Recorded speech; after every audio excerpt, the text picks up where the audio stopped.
YSR Congress party Kurnool నియోజకవర్గం అయిన in charge పెద్దలు మాజీ శాసనసభ్యులు ఎస్వి మోహన్ రెడ్డి గారి ఆధ్వర్యంలో కర్నూలు 33 వార్డులకు సంబంధించిన నాయకులు, కార్యకర్తలు, కార్పొరేటర్లు అందరూ కలిసి ఈరోజు రాజశేఖర రెడ్డి విగ్రహం సాక్షిగా ఈరోజు నిరసన కార్యక్రమం చేపడుతున్నాం.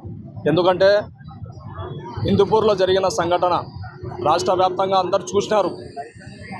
మేము నందమూరి కుటుంబాన్ని, నందమూరి తనయుడు అని, బాలకృష్ణ గారికి ఒక నటుడు అని, ఎందుకంటే రాయలసీమ సినిమాలు తీసి ఒక అభిమానం పెంచుకున్న ఒక బాలకృష్ణ గారు, మేము పార్టీ వేరైనా బాలకృష్ణ గారి మీద ఒక చిన్న అభిమానం ఉండేది. ఎందుకంటే ఆయన మొన్న చేసిన ఎలక్షన్ అసెంబ్లీలోనే ఆ రోజే పూర్తిగా మేము ఆయనని కించపరిచి వేదిక మా మనసు నుంచి తీసేసినాం. ఎందుకంటే ఆయన మా రాయలసీమ సినిమాలు తీసి మా రాయలసీమలోనే హిందూపూర్లోనే నియోజకవర్గంలో కంటెస్ట్ చేసి 3 సార్లు ఎమ్మెల్యేగా అయిన క్యాండిడేటు ఈరోజు వైఎస్ఆర్ కాంగ్రెస్ పార్టీగాను వరుసగా గెలుచుకుంటూ వచ్చినావు. హిందూపూర్ ప్రజలు నీకు పట్టం కట్టారు.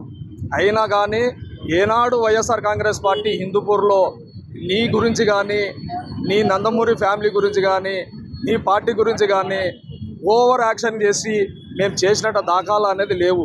ఎందుకంటే 5 ఏళ్ళు మాకు పరిపాలన, మా వైఎస్ఆర్ కాంగ్రెస్ పార్టీ కూడా 13 జిల్లాల ప్రజానికం కూడా మా జగన్మోహన్ రెడ్డి గారు ముఖ్యమంత్రిగా ఉండి ఏనాడు ఈ విధంగా పార్టీ ఆఫీసులు ధ్వంసం చేయడము, పార్టీ ఆఫీసుల కార్యకర్తలను కొట్టడం చేయడంగా మేము ఎప్పుడు చేయలేదు.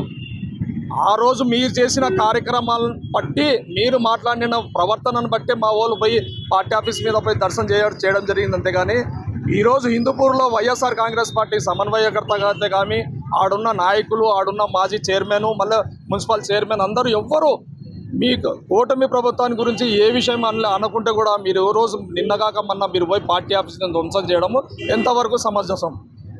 కూటమి ప్రభుత్వాన్ని మీరు రాష్ట్ర ప్రజానికము మిమ్మల్ని మీరిచ్చిన మేనిఫెస్టోల హామీలు సూపర్ 6, సూపర్ 7 అనే హామీల మీద నమ్మి ఈరోజు మీకు అధికారం ఇస్తే మీరు చేయాల్సిన సంక్షేమ పథకాలు పోయి 24 గంటలు మీరు అధికారంలో వచ్చిన 3 నెలల నుంచే మీరు వైఎస్ఆర్ కాంగ్రెస్ మీద పార్టీ మీద, కార్యకర్తలు, నాయకుల మీద కక్ష సాధింపులు చేస్తున్నారు.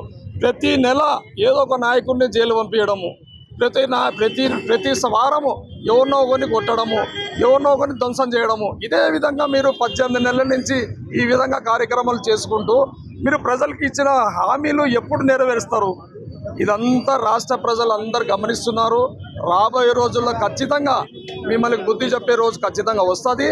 కానీ కూటమి ప్రభుత్వం నాయకులకు ఒకటే విన్నపి, అయ్యా ప్రభుత్వం అనేది, అధికారం అనేది ఒకసారి మనకు వస్తుంది, మీకు ఇస్తారు ప్రజల మీద ఆధారపడి ఉంది. ఏదో మేము మ్యానికులేట్ చేసుకుంటే ప్రభుత్వాలు రావు, అధికారులు సీట్లు కూర్చోరు. కానీ రేపు మేము అధికారంలోకి వస్తే మా అధ్యక్షుడు కూడా చెప్పినారు 2.0 డిజిటల్ బుక్లో రాసుకోండి అని.